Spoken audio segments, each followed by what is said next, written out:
Yo, yo, sorry. I totally fucked that up. But hey, everybody, good morning. Wow, what a way to start the live stream off without that feedback. I forgot to silence the other Chromebook here. Anyways, welcome back. So how you guys doing today? And you guys may have noticed something a little bit different yesterday. I didn't go live yesterday on a podcast. Initially, what I did was I actually did like an audio cast on Spreaker, kind of shared that episode onto YouTube and various other platforms. Do not mind if you guys hear somebody snoring. That would be my son. Last night, I guess he thought there was something under his bed. So he came into my room and he asked if he can crash in my room. So he's over there still soundly asleep. Well, I mean, it's no surprise. Y'all know that I'm a dad. Jose, what's up, man? What's going on? Broadcasting this to YouTube, Twitch, and to Periscope, as Periscope will end in less than 48 hours. Big John, welcome. All right, so we got a little bit to talk about today. Basically, two things that we're going to be talking about. And I think mainly the live stream such as this is going to be like on Tuesdays and Thursdays, and I'll just probably do these audio casts on Mondays, Wednesdays, and Fridays. Just to kind of like space things out, also give more to talk about by allowing a gap. So a lot of those things to come through. Let me know what you guys think. I've asked this on Twitter. I did a Twitter poll, and I've asked how people felt about these audio, short casts that I'm posting to YouTube now through Spreaker.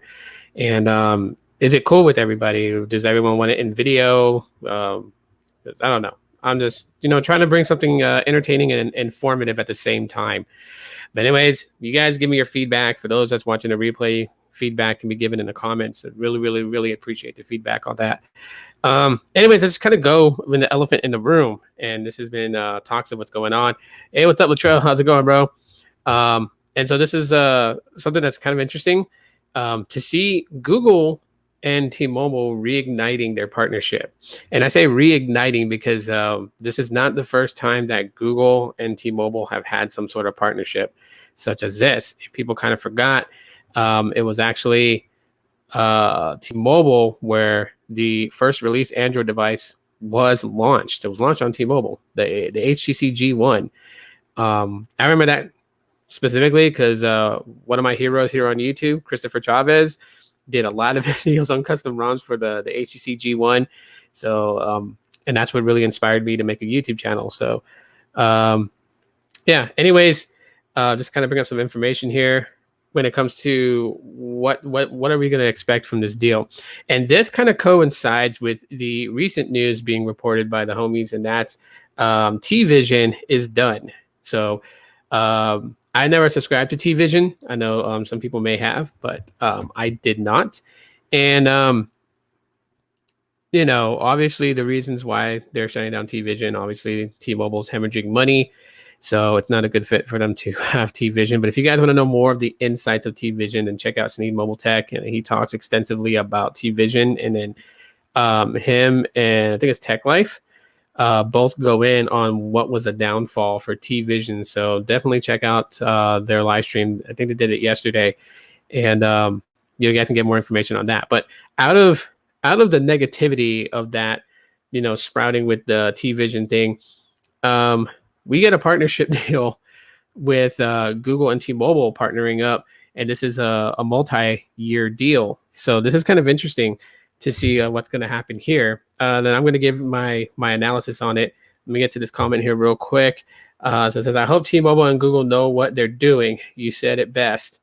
They did have a partnership on Android phones, but let's hope this is not a bust, by the way. It's good, Tito. Hey, what's good? How's it going, Eric? Yeah, you're totally right. This could make or break. It could go good or bad, depending on where things go. There are some things I'm going to lay out, and this is obviously the obvious because different publications like 9 to 5 Google and The Verge is talking about it, and they're saying the same things that I'm already thinking. So before I go into what their analysis of all this is, let me just give you guys my analysis on it. So we've seen, like I said, the Htc G1, which was the first Android device to launch, Um, it launched on T-Mobile, and it was weird because at that time Apple was dominating the smartphone realm because the iPhone was exclusively launched on AT&T. And personally, I think that this could reignite the exclusives again with carrier providers. I'm not saying that Apple is going to become exclusive to AT&T.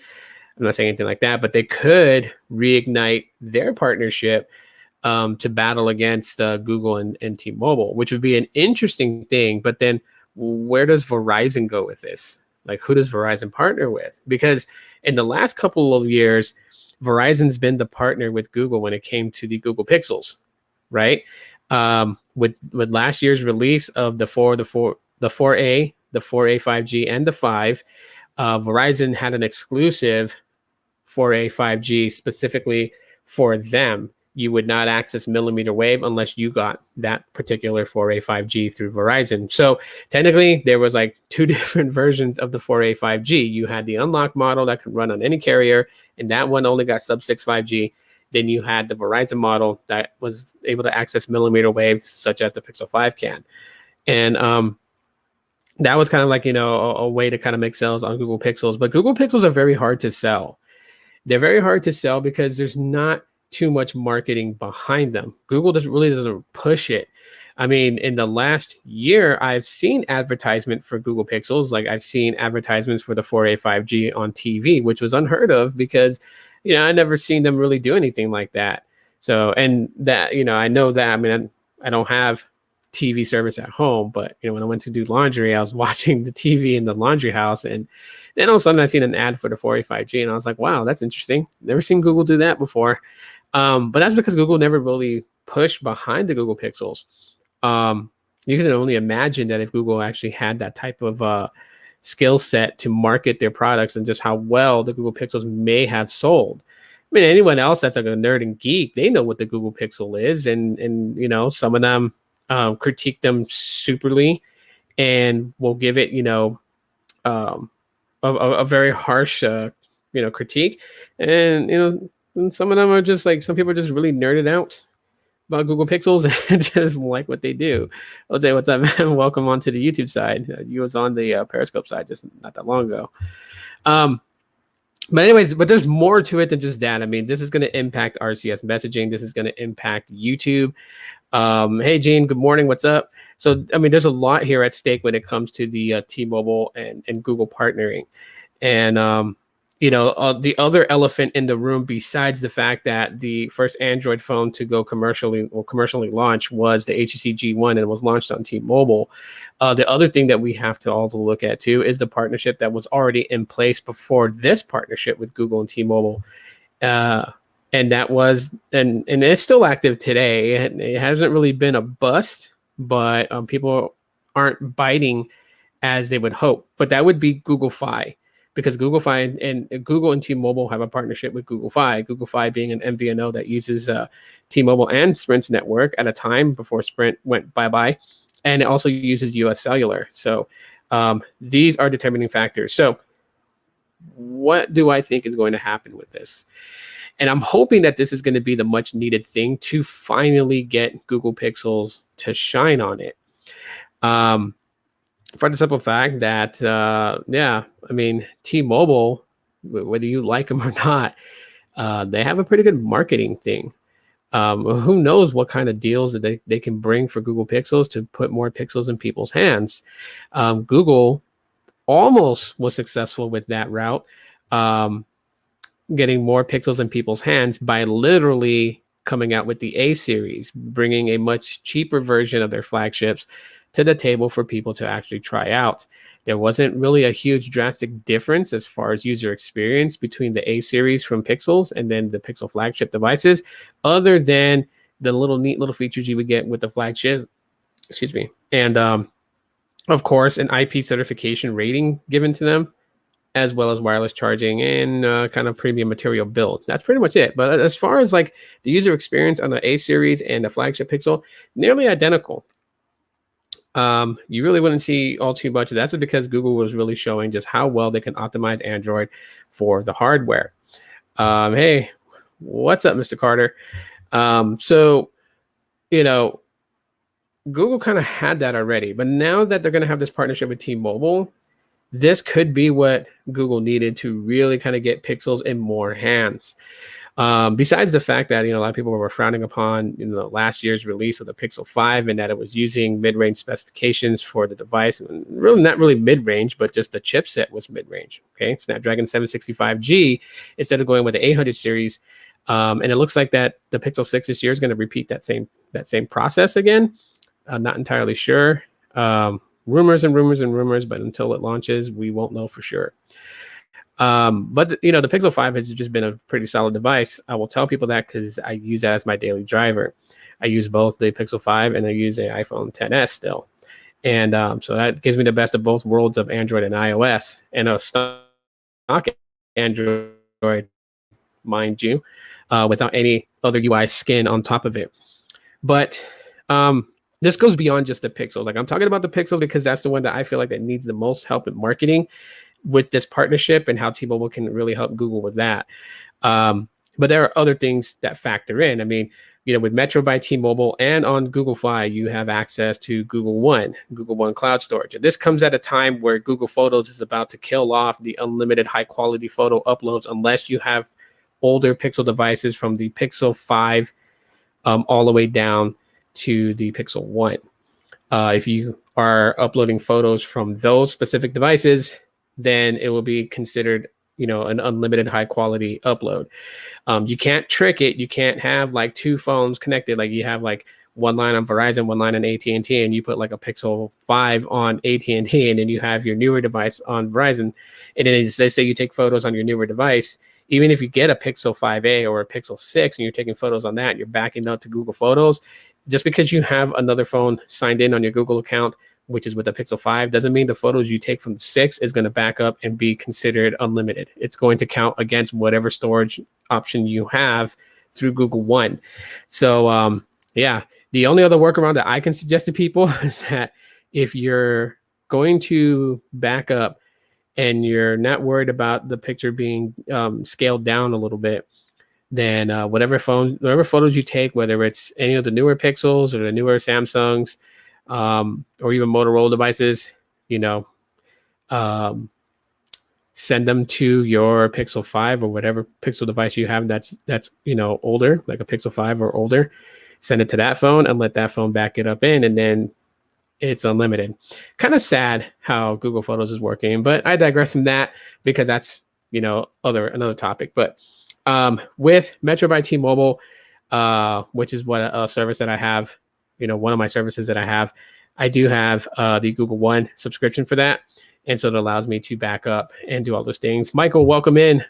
Good morning to you. Gene says, I love my Google One. Have several photos backed up there. Yeah, it's really Google One is it's an all-in-one subscription, right? So I mean, like, of course, one of the main things that's just really promoted there is cloud storage for you to create backups of your phone and have it stored on Google One, back up your photos and videos. But you also have hotel discounts, and there'll be other perks that comes in on the discounts too as well. Tech for your needs. Good morning to you. So those are some of the things too, that you get with Google One. So it's really encompasses like a bundle type experience, being a Google One member. And it's kind of funny because Google One was actually supposed to kill off Google Drive, but they kept Google Drive alive for some reason. I don't know why. This is Google cannibalizing their own services. So, I mean, that's one of the things about Google that we can expect is that they're cannibals. they're literally cannibals. They cannibalize their own products. And I don't know if they're going to continue that trend with a partnership with T-Mobile, and if that trend rubs off to T-Mobile, because T-Mobile seems they're not really cannibalizing. Well, they kind of are against their own company, Metro, but they're also pretty ridiculous on that. Gene with the super sticker, thank you so much, man. Really appreciate that. So another thing that that's coming from this deal is RCS messaging. RCS messaging, rich communication services. We most of us should know what that is by now. That is natively built into the Android Messages app, which is on Pixels. It's a stock texting app. Now it's not really texting because it's not using SMS.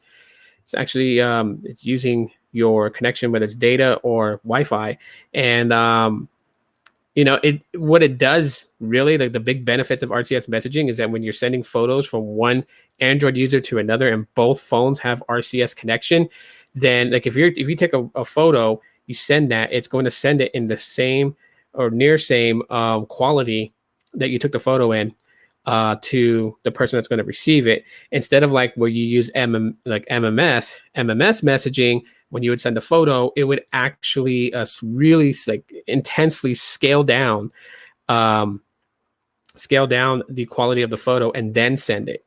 So I mean, when you take a video in like a short, like a 30-second video, and you send that, it's going to stay in the quality. It's not going to get like all pixelated or anything like that, because there's no scaling down the resolution. Obviously, RCS has been a long time coming, and this is what initially what they're trying to replace SMS with. But also, this was Google's way of answering back, because one of the things that iOS users love to brag about is iMessage, and how an iMessage, if it's an iPhone user with iMessage and they message you, your bubble is blue.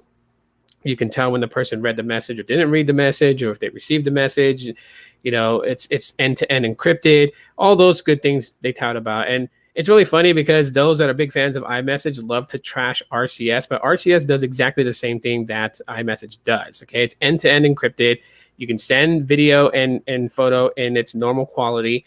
And yeah, you can tell if someone has RCS or not, because if they text you and their bubble is a light blue, then they're using SMS. If it's a deep blue, then they're using RCS. I really wanted them to kind of like change the configurations of these bubbles and make it, more distinguishable like iOS does, where green for SMS, blue for actually iMessage.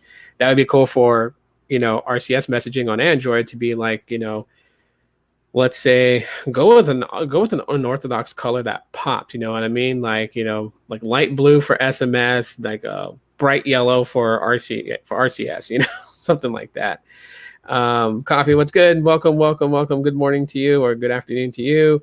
And we have Nako's Gamer. What is Google and T-Mobile team up, and what does all of this include? Okay, I'm getting into that. There's a lot to cover here. Literally. So we're getting into that.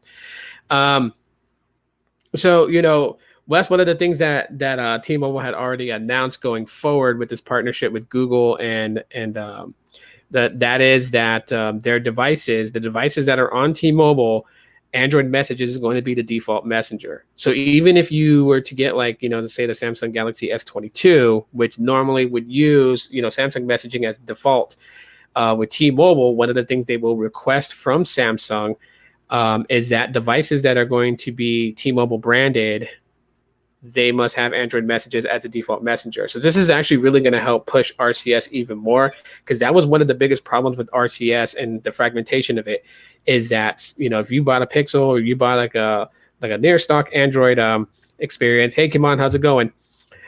If you bought like a stock Android device, Android Messages was by default. But if you bought like a Samsung Galaxy S21, Samsung Messages is the default messenger. Same with like OnePlus. OnePlus has their own native messenger.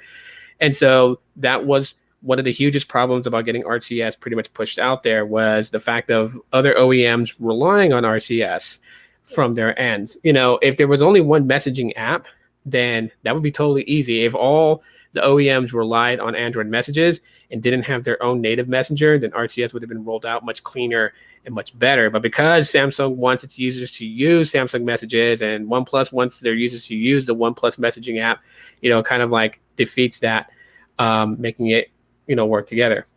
Joseph says, I heard Samsung will pre-install Android Messages app on all wireless carriers.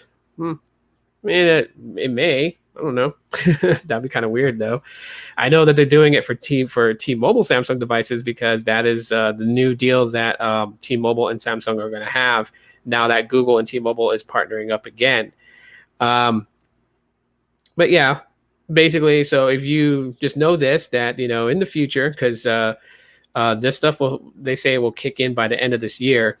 So just know that the next iterations of the Galaxy S, if you're buying it from T-Mobile, it's going to have Android Messages as the default messaging app. I mean, I'm pretty sure you could probably still install Samsung Messages. You probably have to do it from the Galaxy App Store. but it won't be native on there from jump. So some of the other things here that they kind of talk about is YouTube TV. Now, this one is the big kicker with this deal with Google and T-Mobile partnering back up again. And it comes at a time where T-Mobile has to admit defeat for T-Vision.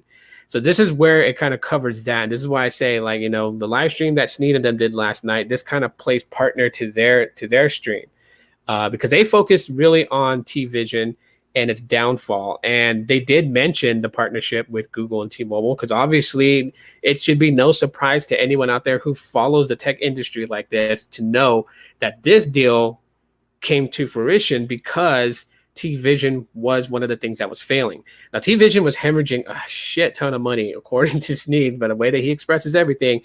And so it was a failing service. It was a failing service. There's more to it. Instead of giving it away, you know, I highly recommend that you guys check out Sneed Mobile Tech, watch his live stream that he did yesterday regarding T-Vision, and you'll get the ins and outs of it. But literally, T-Vision was failing. Caleb, what's going on, man? Hey, Godzilla is going to win. We'll know tomorrow. I mean, I haven't read anybody else's. Just real quick side note, because I am going to talk about Godzilla versus Kong at the end of the live stream here, but I have not read or watched anybody's review on it. I know they released it in China already, so people in China have already watched it, and there's all these reviews popping up on the internet. I'm going to watch this movie with a fresh set of eyes, so I'm ready for tomorrow. But anyways, so T-Vision, you know, basically is failing, and it ends here in April. T-Mobile admitting defeat on that, and just then YouTube becomes a partner. Not a partner, but it's part of the partnership deal with Google and T-Mobile. And one of the things about that is that, you know, through T-Mobile, you will get YouTube TV with a $10 discount from its normal monthly price, which I think YouTube TV is kind of pricey, but that's just me. Other people can be cool with it, you know, because they're like, hey, it's TV service through YouTube. You know, they're willing to pay it. But to me, it's kind of pricey. So it's like, I don't know. But I mean, you know, YouTube TV being thrown in the mix there to kind of like replace T-Vision. As a matter of fact, if you're a T-Vision customer right now, you can actually make the switch to YouTube and get that $10 discount from YouTube TV. Anyone else who's just signing up for YouTube TV for the first time and didn't have T-Vision, you won't be able to get that $10 discount until I think it's after April 6th. And then you'll be able to sign up for it or whatever. And then, of course, the YouTube premium deal. So T-Mobile customers are probably going to have some sort of deal put into them, likely, is what I'm guesstimating. So anyways, let me pull up 9 to 5 Mac and let me see what they had to say about it. That's just my thoughts on it, kind of. So let's see if that kind of like fits the bill here. So this is from 9 to 5 Google. Sorry, did I say 9 to 5 Mac earlier? I'm retarded. 9 to 5 Google. I'm also going to show you guys. The reason why I said 9 to 5 Mac is because I have two articles pulled up talking about the same thing. One is from 9 to 5 Google and their take on what's going to happen. And then I also have The Verge, who is like they're an iOS puff company. They love to write puff articles on the iPhones and this shit on everybody else. But anyway, so it says right here, and I'm going to read this by verbatim. And that is Google and T-Mobile today announced a big partnership that sees the carrier promote key services like RCS, Google One, and YouTube TV, as well as the Pixel line of phones, obviously. The multi-year collaboration has 4 big tent poles, starting with Messages by Google becoming the default rich messaging solution and app on Android devices. The iPhone and iOS are not mentioned in any manner today. Well, why would they? No way would Apple let Android messages go on there. They're not going to let anything that competes against iMessage. That's like one of their flavors of butter for bread. Okay, but anyway, while the two companies will also work on RCS business messaging, and the ongoing end-to-end encryption rollout was touted. Deutsche Telekom AG is also getting involved in this worldwide push for more consistent messaging through RCS. There's a quote by them. This collaboration with Google is part of a broader initiative for T-Mobile US and Deutsche Telekom AG, who are working across the DT group of companies to create a better, more consistent messaging experience for customers around the world. About high time that they do that. I mean, really, you know, they invested that type of belief for Google Hangouts, but that totally flopped with lack of lack of attention on Google's part, lack of, um, innovation on Google's part, and just pure laziness. I still use Hangouts right now. I've been using it lately. It's bare bones. There's nothing really to it except for chatting now, but hey. Anyways, it says, meanwhile, the carrier will better promote the full suite of Pixel devices and other products running Google OS, including Android TV. This partnership, see, I didn't even talk about Android TV, and it's thrown in there. This partnership, unsurprisingly, talks about highlighting 5G. It comes as T-Mobile has the most Android smartphone customers in the U.S. What? Okay, most Android smart. Okay. I'm about to say there for a second. I'm like half asleep. I've been up since 5:30 this morning, and you ever like really get annoying when you are awoken from your sleep and you're not ready to wake up? That's what happened to me today. So that's why if I sound grumpy, that's just because I'm so tired. But anyway, as I said, most Android smartphone customers in the U.S.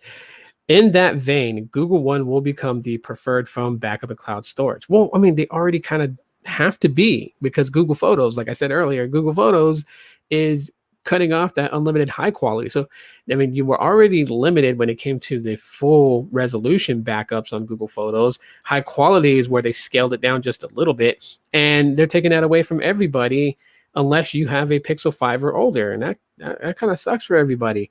And so, of course, Google One is going to end up being one of the things that people are going to start subscribing a lot to, because they're going to want that additional amount of cloud storage to back their photos up. As if y'all didn't know, even your emails and Gmail take up your cloud storage to a degree, which is why the other day I spent nearly almost an hour deleting, man, I don't even know how many emails I had, but I had a lot. I had to delete a lot of them to free up some storage. Caleb says T-Mobile Un-carrier move 4721. All right. So they go on to quote and say, this is a win for Android users, an even greater win for the Android ecosystem, said Hiroshi Lockheimer, Senior Vice President of Platforms and Ecosystems at Google. T-Mobile and Google have been working together to champion Android since the very beginning, with the launch of the T-Mobile G1 in 2008. I just talked about that. So, pretty much what I thought about, they already wrote about. We're taking what has already been a long and very successful relationship and building onto it to bring Android customers even more features and services. And then you got Google and T-Mobile together. Wah, wah, wah. All right, let's just kind of switch it off here. And we'll bring up Nerd Vision again. And Nerd Vision will showcase what The Verge has to say. Let's see what The Verge has to say on this. I'm always interested in seeing what The Verge has to say, because like I said, like they are an editorial company that really writes a lot of puff pieces about the iPhone, but will shit on other companies. So T-Mobile is betting big on Google's Android services, RCS, YouTube TV, Pixel, and more, which is something that they didn't say, which was YouTube Premium. Would they give YouTube Premium? Like, would that be like the next evolutionary phase with T-Mobile and Metro customers? Is like, because Metro right now, they have a deal with Amazon Prime, and then they have a deal with Google One. But, they could keep Amazon Prime, Google One, and offer YouTube Premium if you go with like their highest amount. John, hey, what's up, man? Welcome in. T-Mobile's Un-carrier move was killing off T-Vision yesterday. Yeah, we know about that. Again, like I tell everybody, if you want to know more about the ins and outs and what was the knockout punch for T-Vision to fall, check out Sneed's live stream from last night, and you'll get all the ins and outs on that.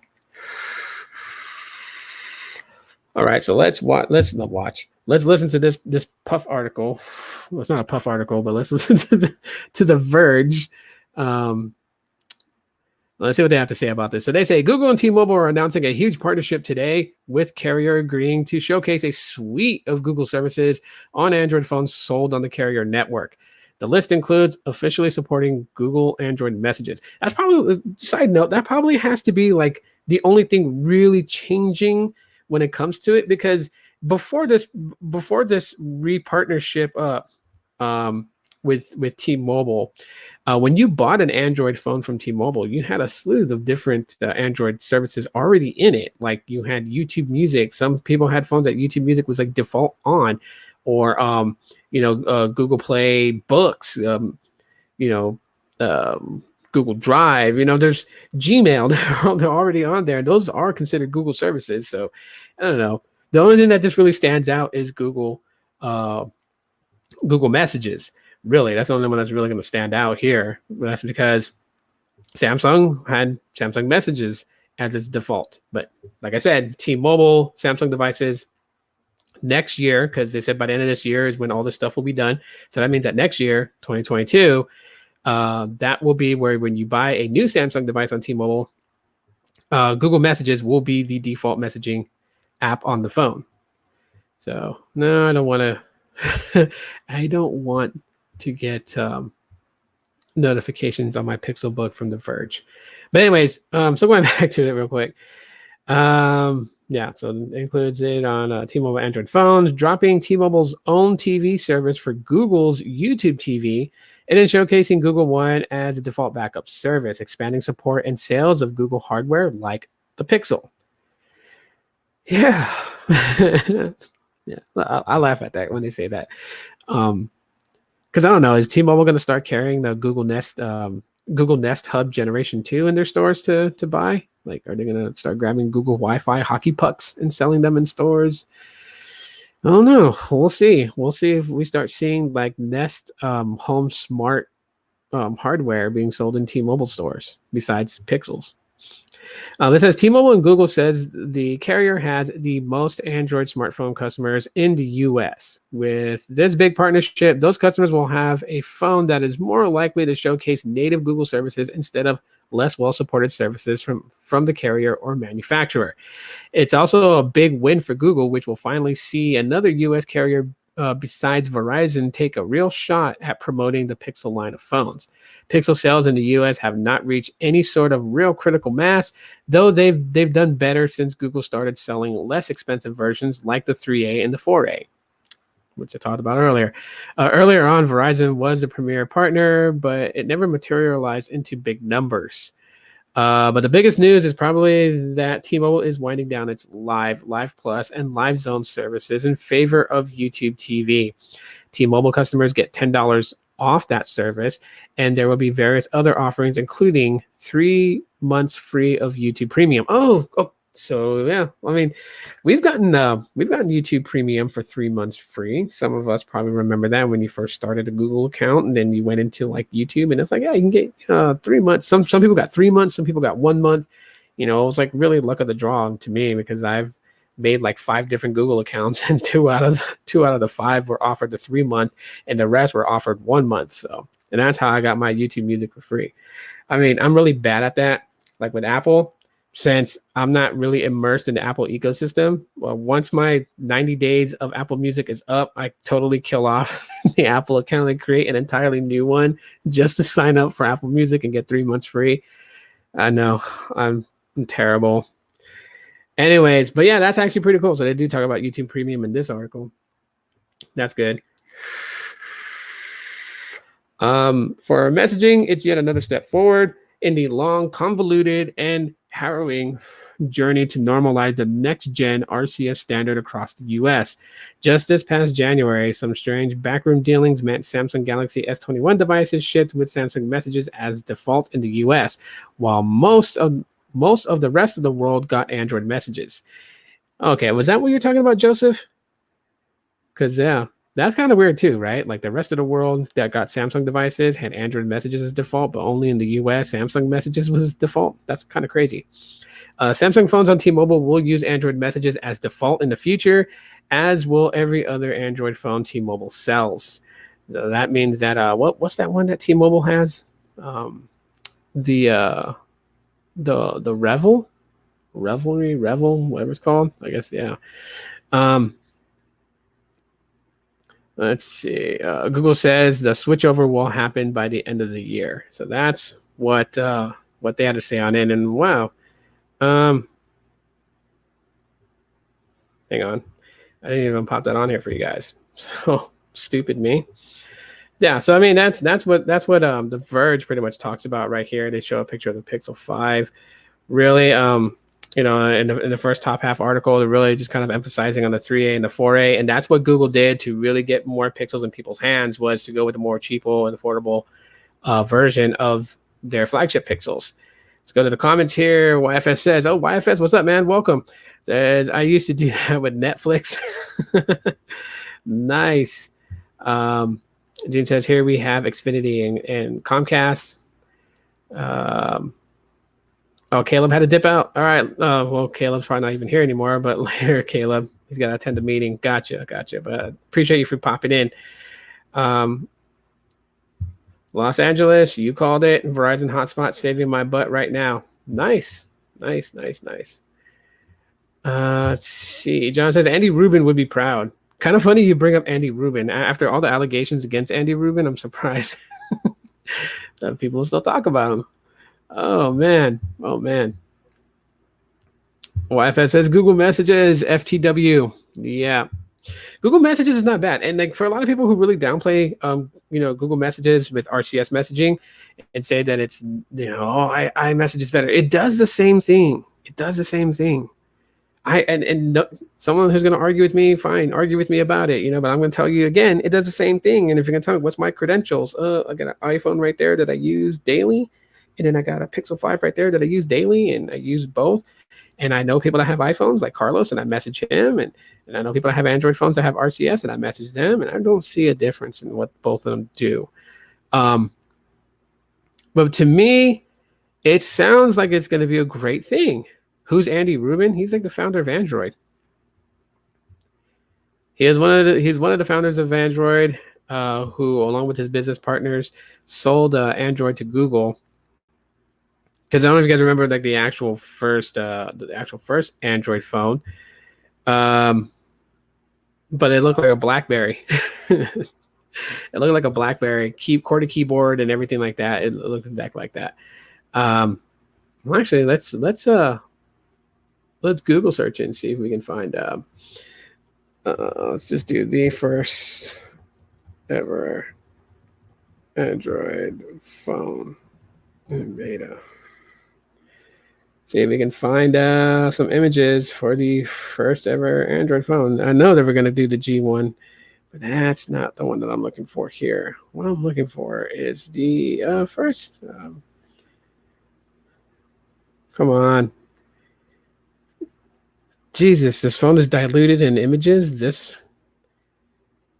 Okay, let me just kind of like take out the key phrase in beta and just the first ever Android phone.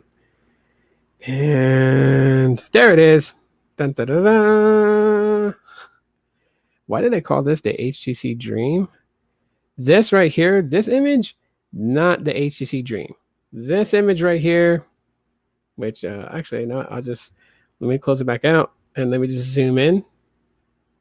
And there we go. Okay, so the left right here, this right here to the left with the the QWERTY keyboard slid out, that's the HTC G1. That was the first Android phone to launch on T-Mobile back in 2008 that T-Mobile had a partnership with Google to do that launch, to launch a competitor to the iPhone on AT&T. But to the right of it, that BlackBerry looking phone right there with the QWERTY keyboard with those weird, numbers, the HT722G7000375, that was the prototype Android device that initially what Android was going to be before Google acquired it from Andy Rubin. Gene's out. All right, Gene, take it easy. Let's see. It does not bother me to use lower resolution. You have to make your data cap last a whole month. Deal with your carrier restrictions on data speeds. Well, what do you mean? What's going on, Michael? What are you referring to? But anyways, so yeah.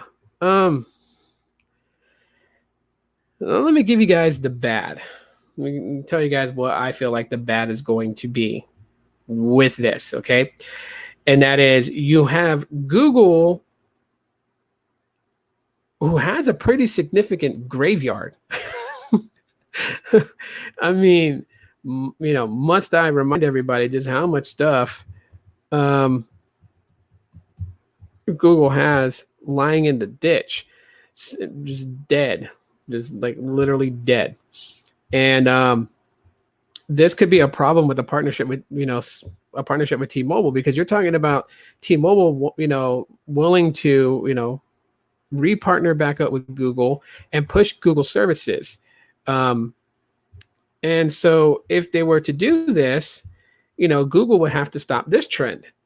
This killed by Google. I mean, this is actually a website. I've showed this before. There is a website. It's killedbygoogle.com. And it shows everything that Google has killed, whether it's a project, whether it was a service, an application. It tells you everything here. And right now, this is the open default page, and it tells you there's 227 items being mentioned on killedbygoogle.com. If you were to just like select apps, then it's going to tell you 36 apps have been killed by Google. If you were to narrow it down to services, 171 services has been killed by Google. And right there, June of 2021, so that's not far around, Hangouts will be gone for good. And then if you go hardware, then it mentions like Google Cardboard, which was recently killed off, Google Home Max, Nest Secure, Focals by North, Google Clips, that little action camera that was supposed to like be really good, and then all of a sudden it just stopped selling. So like this is the problem. This is one of the problems that I can see as a potential problem to this partnership with T-Mobile, because what good would it do T-Mobile to push Android services and then not even know that, hey, this could potentially be killed off by Google at some point in time? And then if, that could, since they're in a partnership and they're announcing to the world that they are in a partnership, then you also have to think too that whatever decisions Google make is going to reflect on T-Mobile. So this is one area where I feel like that this is going to make the deal between the two companies do more harm than good. The second is, and I'm going to say it, and if Sneed hears this, he's probably going to laugh, but the second problem is Mike Sievert of T-Mobile, CEO of T-Mobile. This guy, he makes a hell of a lot of bad decisions, and they love to cover up by spewing incoherent bullshit to the masses out there, thinking that people today that are consumers are stupid, which I know consumers today are not stupid. There aren't people that come and watch any of my videos or any of my friends' videos because they don't know anything about 5G or they don't know anything about Samsung, Pixels, iPhones. They know everything about them. What they want to do is get fresh ideas and see different and listen to different perspectives to kind of gain a better footing on this whole mobile tech industry. That is the reason why. Some of them are, engineers that work within these companies that want to be able to flood the YouTube tech space with correct information versus a lot of the crap that we used to spew out. And I say we because I've been on YouTube for a long time, and before, meeting some people that have the insight to these companies and what they do, we were literally going off of what one person had said and just kind of adopting that and making that the normality and what we consider the truth, which wasn't actually turned out to be not in some cases. Michael says, if you exceed your data limit, you will face your carrier ISP restrictions, throttling, deprioritization, extras. Oh yeah, we know that. I'm just wondering why you brought that up in regards to the T-Mobile and Google partnership. Like, what's going on with that? Well, where does this kind of go into that? Like, that's what I'm trying to find out is where you're going with this. Well, I already know that. A lot of people know that already. But yeah, so you have Mike Sievert, who's a CEO who makes very, very poor decisions. So again, vice versa, the decisions that T-Mobile will make could reflect on Google. And one of those things could be like, T-Mobile could ask Google or demand that Google do this particular thing with YouTube, and it can alter and change the entire course of YouTube. Like maybe T-Mobile wants to think they're brilliant and create some sort of like a membership tier. Could you imagine YouTube Premium having like 5 levels of tier memberships? And then people getting pretty annoyed because, it's working so far with what was it, like $9.99 right now for YouTube Premium that comes with YouTube Music. Allows you to watch videos with no ads and to Wi-Fi said that T-Mobile internally fighting, and that definitely see the T-Mobile internally fighting is like a virus. And it's going to be very bad for Google because Google cannibalizes. So you got a company that internally fights and you got a company that cannibalizes. And if they're working in tandem and one rubs off on the other, just imagine if the internal fighting is brought into the Google atmosphere. And so along with cannibalizing, now they have internal fighting to cannibalize. It's just going to it's like steroids for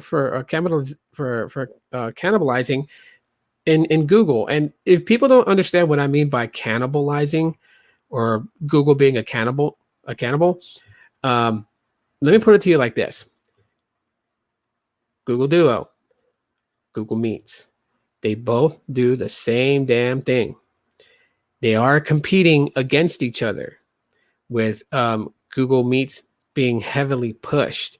More than likely, Duo is going to get killed. I predict it. I predict in a year's time, they're going to make a mention of killing Google Duo because they're heavily invested in Google Meets. Let's talk about Inbox by Gmail and Gmail. Email service ads, both through Google.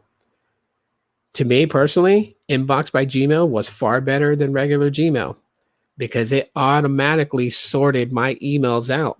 It's like having your own personal person sitting in your inbox digitally, getting emails saying, okay, this has to do with payments and bills, so we're going to put that in billing.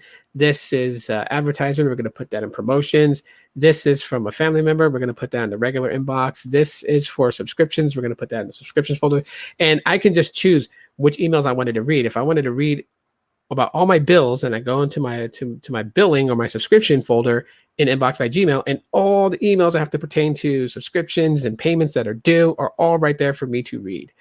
I like this comment. Remember Google Allo, another messaging app, rivaling Hangouts? Yep. Allo, which is dead. It's actually in the killed by Google website. Allo was supposed to be really, really good. And then one of the things I really liked about Allo, and I wish they did, was implemented SMS carrier support, but they never did. They never implemented RCS. And to me personally, I think Allo was a beta test for RCS messaging. I really do think that. Kind of like how Visible Wireless is like beta testing Verizon network without the support of 3G backfall. I feel like that Allo was the beta test for RCS messaging, and then they went through it because if you notice, right, like a lot of the stickers and stuff, if you used Google Allo, a lot of the messages, like the animated stickers and stuff like that, are present in Google Messages today. There really isn't a huge difference between Allo and Google Messages because they both are the same thing, messaging. That's their forte. The only thing is that with Allo, you can change the theme of your chat message thread with people. On Google Messages, you can't, which I really wish they would implement that back into Google Messages. And since you brought up Allo, I'm going to bring this up to you.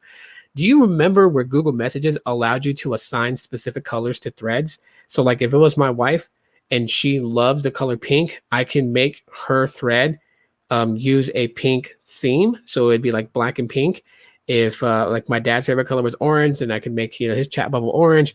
Yeah, I really miss that of Google Messages, and I wish they would implement that back in. That was a really awesome feature.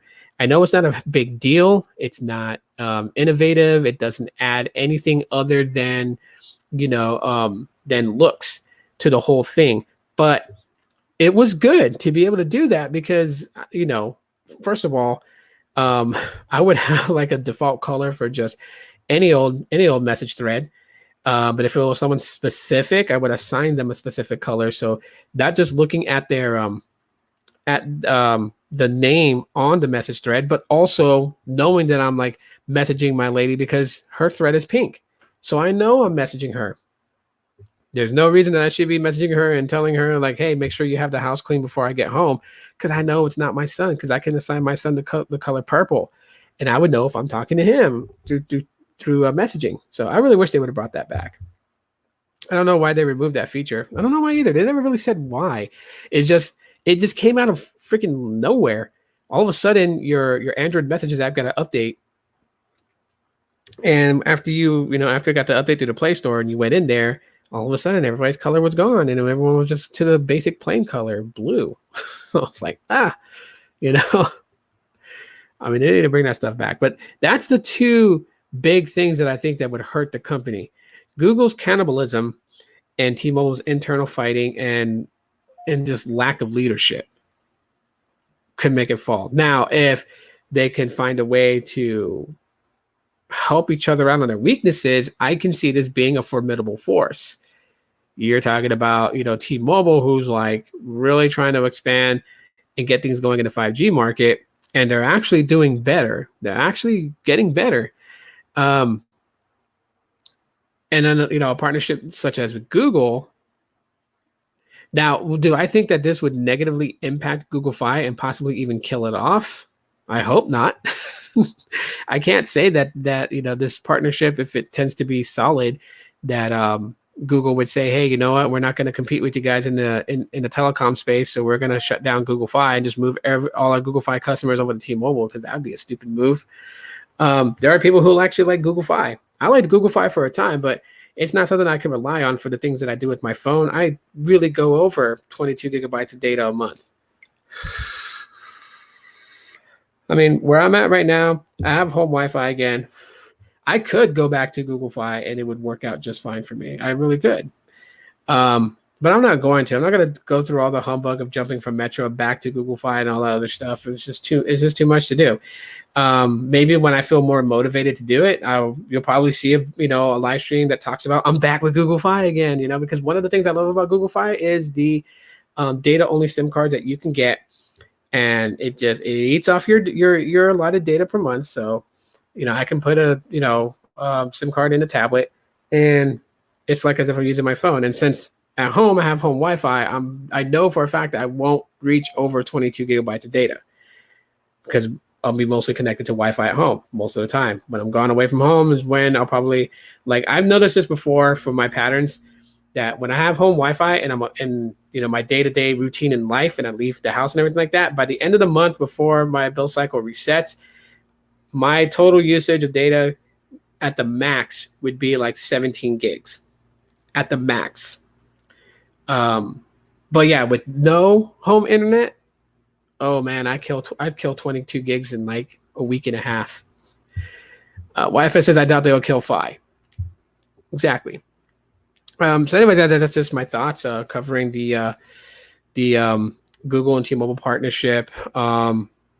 Real fast, just kind of, there's not really much to say, because I am going to do a live stream Thursday solely dedicated to covering the Godzilla versus Kong in as much detail as I can, since I'm going to watch the movie tomorrow night on HBO Max. The kids and I have already planned that. Hopefully we won't have any problems, because the last time that HBO Max hosted a movie that was very popular to people, once it was available on their platform, their servers crashed because so many people were trying to access the movie to watch it all at once. And so, but yeah, Thursday's live stream will be that. Tomorrow will be another audio cast. So it'll just be another audio episode that I'm going to record using Spreaker, and it'll be uploaded to various different platforms that I'm on. So you'll be expecting that. I don't know exactly what the topic is going to be. Maybe it might just be more coverage on this Google and T-Mobile thing. If there's anything that I forgot to mention today, I'll probably put that in the episode tomorrow. I like Spreaker because that can have a little bit of fun with the audio sounds and stuff like that, which you guys will hear in tomorrow's episode, because I promise you guys I will play with the effects to kind of liven it up a little bit. Michael says Google might be joining T-Mobile to maintain their success, as Google is losing their best employee. Like I said, the deal is not just one-sided. In reality, what I feel with Google and T-Mobile, that why this deal is could work for them. Obviously T-Mobile having bad business practices and just stupid people in leadership roles that shouldn't be there. And then you have Google that likes to cannibalize its own products and services. But the thing that they can do together is Google can now get more people interested in Google Pixels, because they can even do some really badass promotions. I mean, honestly, I'm already on Metro by T-Mobile. And if the Pixel 6 had a killer freaking deal, let's say like, the Pixel 6 launches and the launch price is like $799. But if we traded, like an iPhone 7 or something like that, you can easily get $400 knocked off of it. Well, hell yeah, I have an iPhone 7 here. I would definitely go and trade that in and get $400 off the Pixel 6. You know what I mean? Like, it's going to bring good deals. Of course, obviously, YouTube TV, more people are going to be subscribing to it because if they subscribe to TVision, they're going to subscribe to YouTube TV and get $10 off YouTube TV compared to an outsider who gets YouTube TV. I mean, there's just so much things that can go on. This can even open up grounds for renegotiations with Google and T-Mobile to work out some sort of deal where Google can raise the data cap limitations on Google Fi from 22 gigs to 30 gigs. Because initially before, they weren't in this partnership realm. I mean, they've partnered before with the launch of the first Android device to hit the market back in 2008, but they didn't have that kind of close tie relationships. This partnership now is a multi-year deal. And Google, if they're smart, could use this and say, hey, look, we need to talk to you guys because this is the feedback we've got from Google Fi customers. 22 gigabytes is not enough. We need to raise it. But since we're going to be doing this deal with you guys, you're going to get some stuff from us that's going to help you guys out. And one of the things that we could use help from you guys for is to allow us to raise our data cap limitations from 22 gigs to at least 30 or 35. And yes, it's going to charge Google more, but maybe because they are working in tandem, that the pricing that T-Mobile would have charged Google and Google Fi to extend that data cap limitation will be much less because of this partnership. So this is actually where, like I said, it'll become slightly beneficial. It could be pretty good. What wishful thinking for me, and I know this ain't going to happen, but if I was involved in this deal, what I would do to further Google Fi, because I really, really, really believe in Google Fi, one of the things I would have furtherly done was struck some sort of deal with T-Mobile, of course, with US Cellular because of their positioning. Obviously, they would have to jump on the bandwagon with it. But initially, what I would have done was extend the data limitation cap on Google Fi to 50 gigs, and then throttle to 128 kilobits per second and allow me as the company for Google Fi to lower the unlimited pricing from $70 a month to like 65 or even $60 a month. Because since Google Fi charges taxes and fees, I would actually bring it down to maybe like 55 a month. Taxes and fees would have brought it up to like that $65 mark where people are okay with paying for unlimited data. So yeah, a 50 gigabyte cap instead of 22. So kind of double, extend the length double on the cap. And yeah, that's what I would have done. But that's me. And obviously, I want to spoil the consumers, not cheat them. So, of course, they're not going to take my idea. I would, if this partnership with T-Mobile and Google was to yield some sort of deal like that, where the unlimited plan on Google Fi is going to drop exponentially down to like 55 a month before taxes, and give you a data limitation cap at 50 gigs before throttling. If they actually do this within the next 2 years, then I don't know. Maybe I'll allow people to pick a dare, and like the most popular dare I'll do on a live stream. But I doubt they'll do that.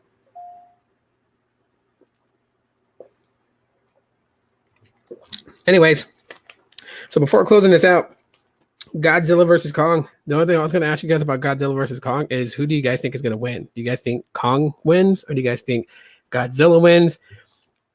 Who deals the most damage? Let me know what you guys think. Honestly, I'm going with Godzilla on this one.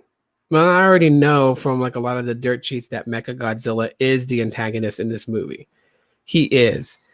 I already can see kind of where they're going to project this at, and that, since Godzilla is king of the monsters, they don't want to downplay America's got King Kong.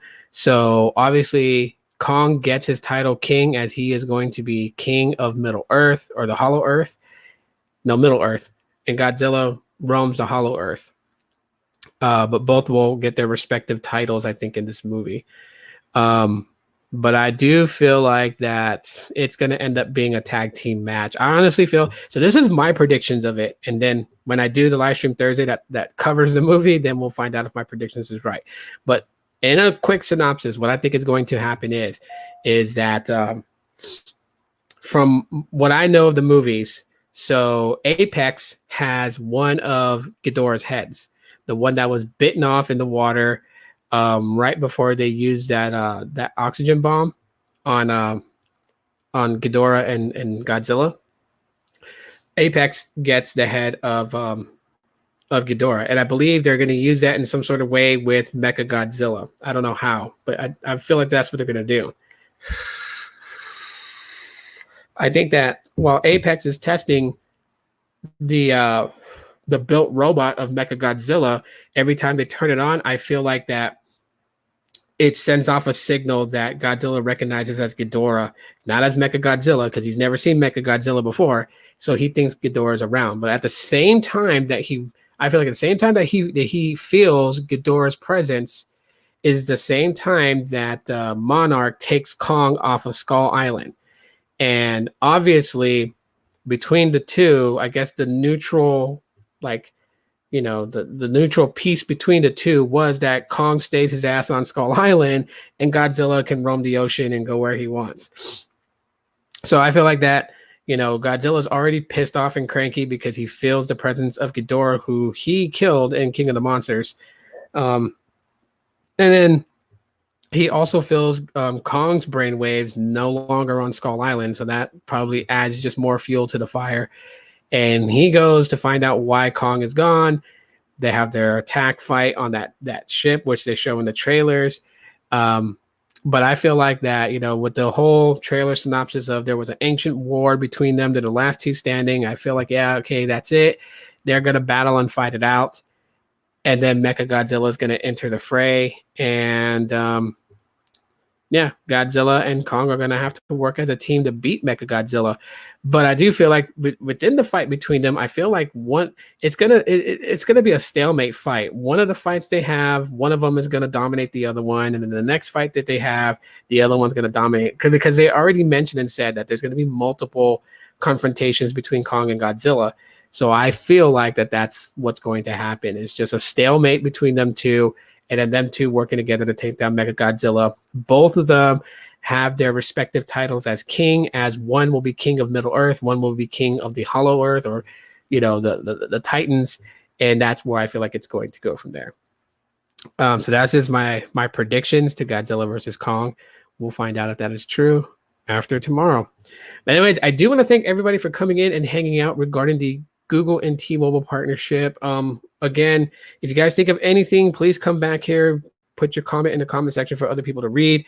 And let me know, do you guys feel like this is good or bad? And let me know what your percentage is. Do you think it's like a 70-30, 80-20, 50-50? Let me know what your guys' thoughts are. If you watch the replay, hashtag replay crew, hashtag magenta goog.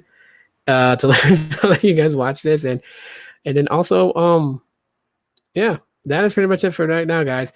I'll see you guys on Thursday, and be on the lookout for tomorrow's audio cast that will go up as usual. And let me know if Tuesday and Thursdays work for you guys for streaming. Until then, you guys be cool. Love you guys very much. Stay cool out there. Be great. Be awesome. Stay peaceful. Right? Respect each other. Above all, love yourselves. And peace. Later. Adios. And my son just woke up now. Morning, buddy. You sleep okay? Yeah. All right. All right, guys. Later.